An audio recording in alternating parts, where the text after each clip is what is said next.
Hello friends, నేనే మీ విద్య. మీరు చూస్తున్నారు మా ఛానల్, మీ ఛానల్, మా అన్న ఛానల్, ఈ కంప్లీట్ ఫ్యామిలీ ఛానల్, మీ విష్ణు ఛానల్. ఫ్రెండ్స్, ముందుగా మీ విష్ణు ఛానల్ కుటుంబ సభ్యులందరికీ హ్యాపీ భోగి. ఫ్రెండ్స్, నేను ఎక్కడున్నా అనుకుంటున్నారు? లంబసింగిలో ఉన్నాను అనుకుంటున్నారా? కాదు, నేను మా ఊరు తెనాలిలోనే ఉన్నాను. ఈరోజు పండగ సందర్భంగా ఊరు మొత్తం మంచుతో కప్పబడిపోయింది ఫ్రెండ్స్.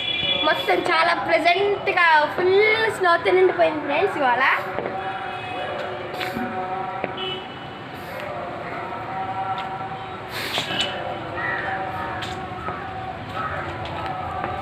అక్కడ పార్క్ కానీ ఏమి కనపట్లేదు ఫ్రెండ్స్, అంతా మంచిగా కప్పబడిపోయింది.